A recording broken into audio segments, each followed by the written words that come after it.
বিদেশে ভারতের একমাত্র পূর্ণাঙ্গ সামরিক ঘাঁটি ছিল তাজিকিস্তানের আয়নি বিমান ঘাঁটি।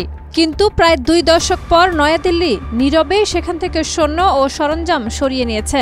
মধ্য এশিয়ায় ভারতের কৌশলগত উপস্থিতির প্রতীক হিসেবে পরিচিত এই ঘাঁটি ত্যাগ করা দেশটির পররাষ্ট্রনীতিতে বড় পরিবর্তনের ইঙ্গিত দিচ্ছে।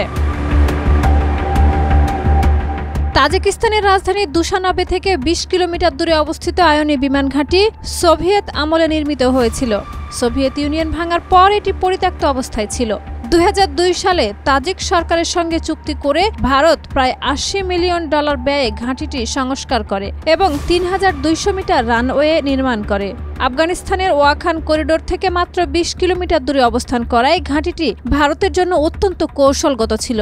এখান থেকে চীন, পাকিস্তান ও আফগানিস্তানের উপরে নজরদারি করা সম্ভব হতো।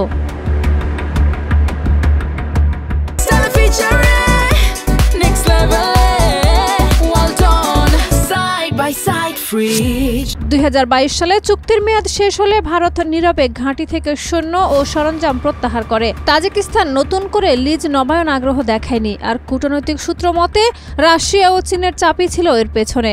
ভারতের পররাষ্ট্র মন্ত্রণালয় জানায়, মেয়াদ শেষ হওয়ায় ঘাঁটিটি আনুষ্ঠানিকভাবে তাজিকিস্তানের হাতে হস্তান্তর করা হয়েছে। আয়নি ঘাঁটি হারিয়ে ভারত মধ্য এশিয়ার একমাত্র সামরিক উপস্থিতি ও কৌশলগত সুবিধা হারিয়েছে। বিশেষজ্ঞদের মতে এর ফলে চীন ও রাশিয়ার তুলনায় ভারত এখন ওই অঞ্চলে দুর্বল অবস্থানে চলে গেছে। শাহিদা রুবি, মাই টিভি।